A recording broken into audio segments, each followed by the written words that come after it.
Assalamualaikum warahmatullahi wabarakatuh. Pada kesempatan hari ini kita akan belajar mengenai pemeriksaan akuntansi 1, yaitu terkait perencanaan audit. Pada subbab perencanaan audit, kita akan mempelajari beberapa hal, yaitu kenapa mengaudit itu harus direncanakan. Audit itu harus direncanakan agar kita dapat menyiapkan audit yang maksimal, agar proses audit dapat berjalan sebagaimana mestinya. Dan juga pada materi hari ini kita akan belajar mengenai pengertian perencanaan audit sesuai dengan ISA 300, dan juga kita akan belajar mengenai manfaat dari perencanaan audit itu sendiri. Manfaatnya yaitu meningkatkan efisiensi dan efektivitas audit, identifikasi risiko secara dini, dan juga ada pengembangan strategi audit yang komprehensif, ada peningkatan kualitas laporan audit. Dan juga di sini kita akan mempelajari bagaimana karakteristik dari bisnis klien, karena kita dalam mengaudit kita harus mengetahui karakteristik bisnis klien itu seperti apa. Dan juga kita di sini akan mempelajari tahap-tahap dari perencanaan audit itu sendiri. Kita harus mengetahui tahapan dari awal hingga akhir perencanaan audit itu sendiri, dan juga kita akan mempelajari terkait risiko audit. Dan juga ada beberapa studi kasus yang akan kita pelajari pada materi pembelajaran terkait perencanaan audit. Berikut penjelasan materi mengenai perencanaan audit. Silahkan menyaksikan. Terima kasih. Menurut ISA 300 atau International Standards on Auditing, perencanaan audit adalah proses penting yang membantu auditor menetapkan aktivitas-aktivitas yang diperlukan untuk mencapai tujuan audit secara efektif. Standar ini mengarahkan auditor untuk mempertimbangkan berbagai faktor seperti sifat bisnis klien, risiko yang mungkin terjadi, dan sumber daya yang dimiliki. Dengan mematuhi ISA 300, auditor tidak hanya memastikan kualitas audit, tetapi juga menjaga integritas proses audit.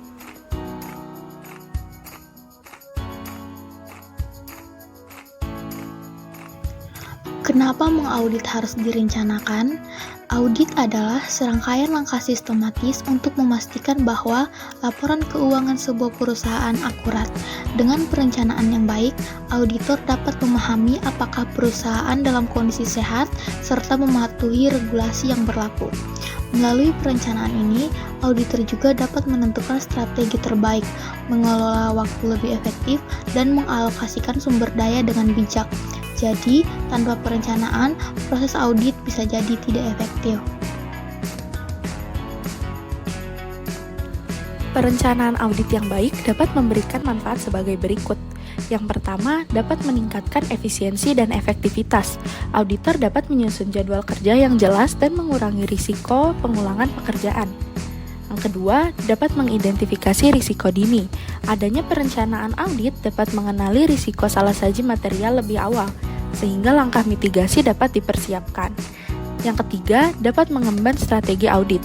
Dengan perencanaan, auditor dapat merancang pendekatan audit yang sesuai dengan karakteristik klien. Dan yang terakhir, adanya peningkatan kualitas laporan. Perencanaan audit yang baik dapat membuat laporan audit menjadi lebih terpercaya, sehingga bermanfaat bagi pengguna laporan keuangan seperti investor dan regulator.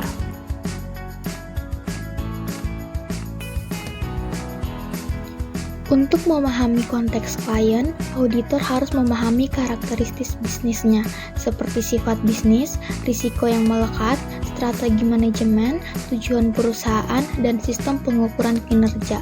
Semua ini akan membantu auditor untuk merancang pendekatan yang sesuai.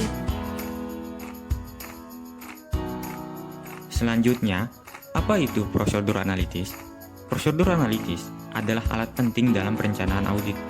Prosedur ini melibatkan analisis data keuangan, seperti membandingkan laporan keuangan dengan tolak ukur industri atau data dari periode sebelumnya.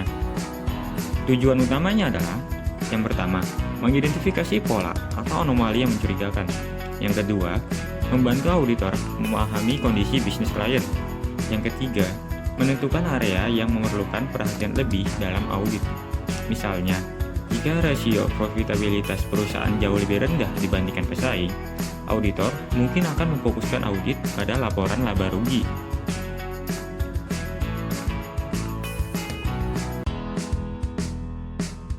Perencanaan audit tidak bisa dilakukan secara instan. ada tahapan-tahapan yang perlu dilalui, yaitu yang pertama, menerima klien dan melakukan perencanaan awal. Di sini, auditor memutuskan apakah akan menerima klien baru atau melanjutkan kerjasama dengan klien yang lama. Auditor juga menyamakan pemahaman dengan klien terkait tujuan audit. Apakah audit ini bertujuan untuk kepatuhan regulasi atau untuk memastikan akurasi laporan keuangan. Selain itu, auditor mulai menyusun strategi awal, seperti menentukan tim yang akan terlibat dalam audit. Yang kedua, memahami bisnis dan industri klien. Standar audit mengharuskan auditor untuk melakukan prosedur penilaian risiko untuk memperoleh pemahaman tentang bisnis klien dan lingkungannya. Dengan tujuan menilai risiko salah saji material dalam laporan keuangan, termasuk permintaan keterangan kepada manajemen dan prosedur analitis. Auditor menggunakan informasi ini untuk menilai risiko bisnis klien dan risiko salah saji material. Apa saja faktor-faktor yang meningkatkan pentingnya pemahaman atas bisnis dan industri klien? Yang pertama, teknologi informasi yang menghubungkan perusahaan dengan ekosistemnya. Saat ini, teknologi informasi memainkan peran penting dalam menghubungkan perusahaan klien dengan pelanggan, pemasok, dan penyedia jasa pihak ketiga. Contohnya, sistem ERP atau Enterprise Resource Planning memungkinkan perusahaan memantau seluruh proses bisnis, mulai dari pengadaan bahan baku hingga penjualan produk. Auditor perlu memahami bagaimana teknologi ini digunakan untuk memastikan data yang dihasilkan akurat dan aman dari risiko manipulasi. Yang kedua, ekspansi operasi secara global. Banyak perusahaan klien telah memperluas operasinya ke pasar internasional, seringkali melalui modal ventura. Ekspansi ini membawa risiko baru, seperti perbedaan regulasi akuntansi di berbagai negara, fluktuasi nilai tukar mata uang, dan tantangan pengelolaan rantai pasok global. Auditor harus memahami bagaimana faktor-faktor ini mempengaruhi laporan keuangan klien. Yang ketiga, pengaruh teknologi informasi pada proses internal.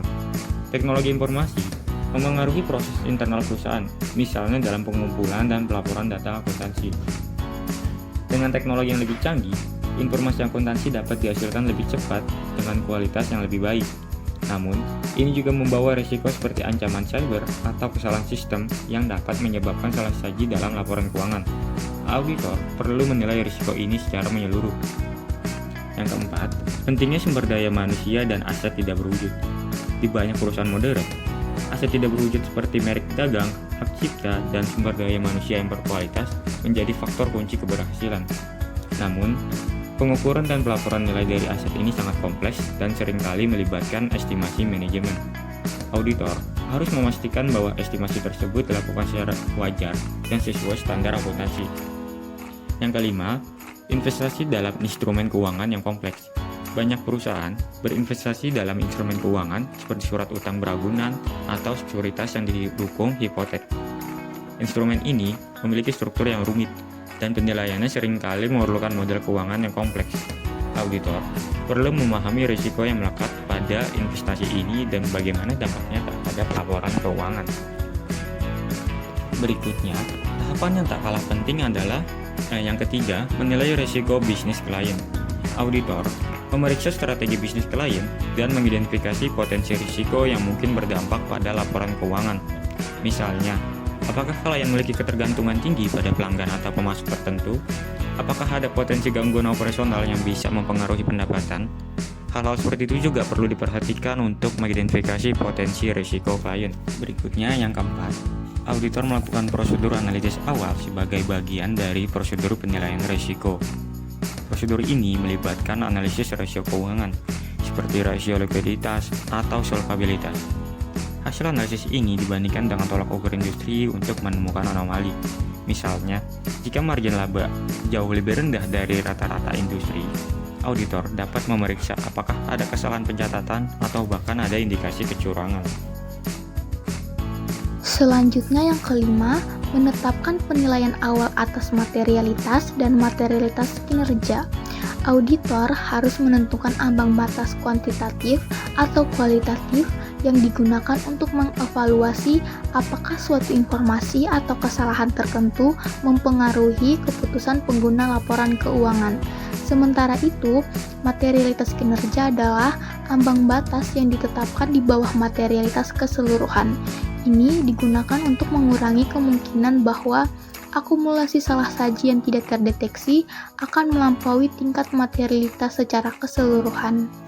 Berikutnya, yang keenam, memahami pengendalian internal dan menilai risiko pengendalian. Setiap pengendalian internal dirancang untuk membantu auditor dalam mencegah atau mendeteksi salah saji material pada laporan keuangan. Pengendalian ini bertujuan memastikan bahwa laporan keuangan sesuai dengan standar akuntansi yang berlaku. Nah, salah satu komponen utama dari pengendalian internal adalah lingkungan pengendalian. Lingkungan pengendalian ini terdiri dari 4 proses, yaitu yang pertama, penilaian risiko, yang merupakan proses untuk mengidentifikasi dan mengevaluasi risiko yang bisa mempengaruhi laporan keuangan. Kedua, aktivitas pengendalian, yang merupakan tindakan yang dilakukan untuk mencegah atau mendeteksi risiko yang telah diidentifikasi. Yang ketiga, informasi dan komunikasi, yaitu sistem yang memastikan semua informasi penting disampaikan kepada pihak-pihak yang relevan dengan cara yang tepat waktu dan jelas. Keempat, pemantauan, untuk memastikan bahwa seluruh proses pengendalian berjalan dengan efektif dan terus diperbaiki sesuai kebutuhan. Langkah selanjutnya yaitu ketujuh, mengumpulkan informasi untuk menilai risiko kecurangan. Kecurangan dalam laporan keuangan adalah salah satu risiko terbesar yang dihadapi auditor. Oleh karena itu, auditor harus mengumpulkan informasi untuk menilai kemungkinan adanya risiko kecurangan sejak tahap perencanaan audit. Informasi yang digunakan untuk menilai risiko kecurangan biasanya diperoleh melalui kunjungan langsung ke perusahaan klien. Selama kunjungan, auditor mengidentifikasi pihak-pihak yang terkait, memahami proses operasional, dan mencari tanda-tanda yang mencurigakan, seperti pengendalian internal yang lemah atau transaksi yang tidak wajar.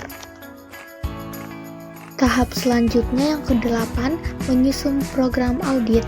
ISA 300 menekankan bahwa auditor wajib menyusun strategi audit yang jelas. Tujuan utamanya adalah merespon risiko salah saji dalam laporan keuangan dengan memperhatikan hasil dari prosedur, analisis, serta kondisi dan lingkungan bisnis klien. Strategi audit ini biasanya mencakup beberapa aspek penting, yaitu yang pertama, karakteristik yang relevan dengan proses audit, misalnya jenis industri klien, ukuran perusahaan, dan kompleksitas operasionalnya.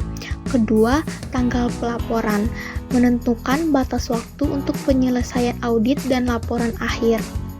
Ketiga, tingkat materialitas, menetapkan ambang batas yang digunakan untuk mengevaluasi kesalahan atau penyimpangan dalam laporan keuangan.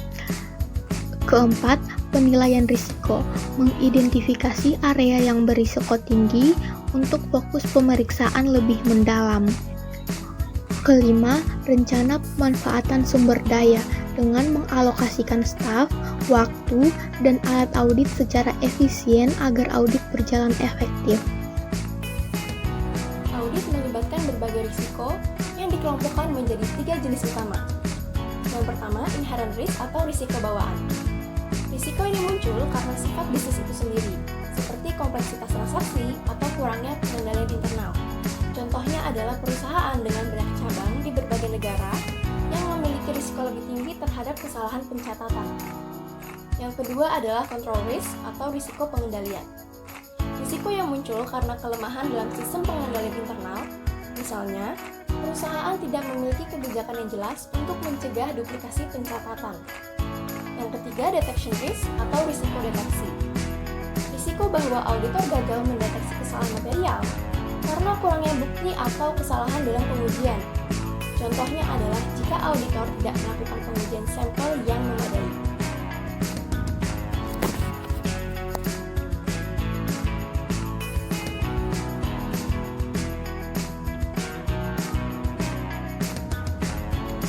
Kesimpulannya, perencanaan audit adalah langkah awal yang penting untuk memastikan proses audit berjalan efektif dan efisien.